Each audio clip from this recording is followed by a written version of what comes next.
তো আছো, ভালো আছো? আর আজকে একটা রেসিপি নিয়ে চলে এসেছি। রেসিপিটা হতে চলেছে নান রুটি।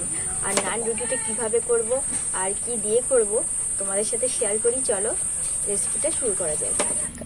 বন্ধুরা, এখানে আমি পরিমাণ মতো নিয়ে নিয়েছি আটা। সদস্য যেরকম থাকবে আটার পরিমাণটা সেরকম নিতে হবে। আর আটার মধ্যে এবার আমি মিশিয়ে দেবো ইস্ট। আর এই দেখো আমি ইস্ট নিয়েছি। এই ইস্টটা আমার মুদির দোকান থেকে কিনে এনেছি, নিয়েছে 80 টাকা। আর এখানে আমি 1 চামচ পরিমাণে দিয়ে দেবো ইস্ট। আর এই ইস্টটা দিয়েই তৈরি করব নান রুটি। আর এখানে আমি নিয়ে নিয়েছি স্বাদের জন্য একটু চিনি। এখানে 2 চামচ মতো চিনি আছে, সেটা দিয়ে দেব। আর এই রুটিটা করব, এই রুটিটা কিন্তু বয়স্ক থেকে বাচ্চা মানে সবাই খুব সুন্দরভাবে খেতে পারবে। ভীষণ সফট আর নরম হবে। তাহলে বন্ধুরা, আমি কি কি মেশাচ্ছি সঙ্গে অবশ্যই থাকো। আমি এই উপকরণগুলো খুব ভালো করে মিশিয়ে নেব। টেস্টটা ভালো আসে এর জন্য পরিমাণ মতন একটু দিয়ে দেব লবণ। লবণটা দিয়েও ভালো করে মিশিয়ে নেব। উপকরণগুলো আমি খুব ভালো করে মিশিয়ে নিয়েছি। আর এবার আমি নিয়ে নিয়েছি দুধ। আর এই দুধটা দিয়েই আমি মেখে নেব। আর দুধটা কিন্তু আমার উষ্ণ গরম আছে, একদম অতিরিক্ত গরম না, উষ্ণ গরম আছে দুধটা। এই দুধটা দিয়েই এখন আমি আটাটাকে মেখে নেব। আর আমি আটা দিয়ে নান রুটিটা করছি।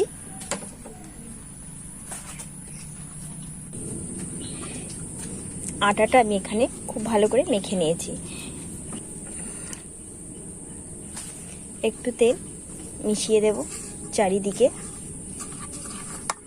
যাতে শুকনো না হয়ে যায়। এই 5 মিনিটের জন্য এখন আটাটাকে আমি রেস্টে রেখে দিচ্ছি। 5 মিনিট বাদে চলে এসছে আর আটাটাকে খুলে নিচ্ছি। আর এই দেখো, এবার আর একটু ঠেসে নেব। আর এখানে আমি যে দুধটা দিয়ে মাখিয়েছি, তোমরা চাইলে নর্মাল জলটা দিয়েও মেখে নিতে পারো, জলটা দিয়েও মাখা যাবে।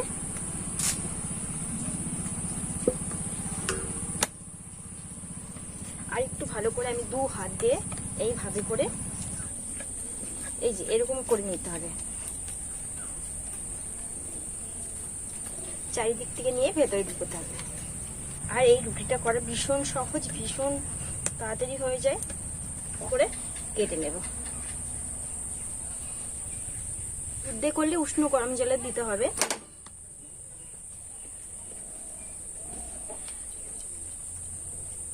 রুটির সাইজগুলো আমি এইরকম করব। প্রত্যেকটা আমি এরকম করে নেব রুটির সাইজ। নিয়ে একে একে রুটিগুলোকে বেলে নেব। আর একটু আমি আটা ছড়িয়ে দেব বেলার সুবিধার জন্য।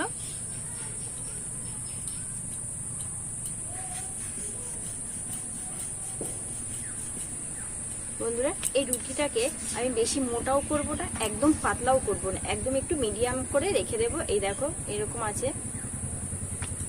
এইভাবে করে আমি বাকি রুটিগুলো কিন্তু বেলে নেব। এদিকে উনুনটা আমি জেলে দিয়েছি। আর এবার আমি চাটুটা বসিয়ে দেব। একে একে নান রুটিগুলো আমি ভেজে নেব। এই দেখো বন্ধুরা, একটা রুটি আমি দিয়ে দিয়েছি। আর এই রুটিগুলো না বারে বারে একটু উল্টে দিতে হয়, একটু ঘন ঘন উল্টে উল্টে দিতে হবে।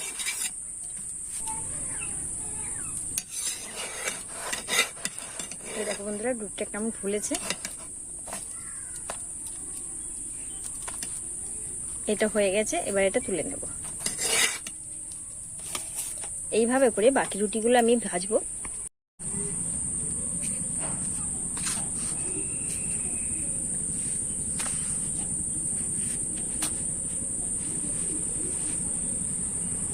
বন্ধুরা, এখানে কিন্তু প্রত্যেকটা রুটি আমি করে নিয়েছি।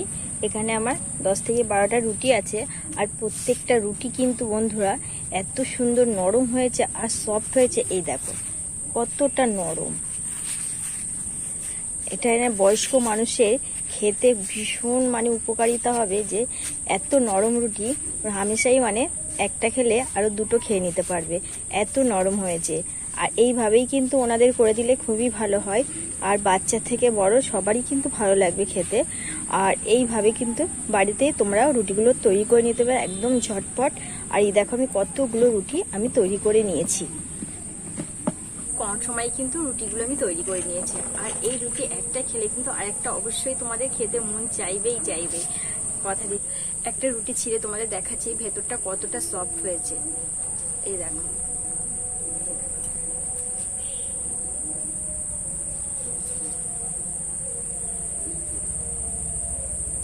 একদম ধোয়া উঠছে রুটির গা দিয়ে। আমার এই রুটির রেসিপিটা তোমাদের যদি ভালো লেগে থাকে অবশ্যই like comment share please subscribe করে পাশে থেকো। আজ আমি এখানেই রাখছি বন্ধু।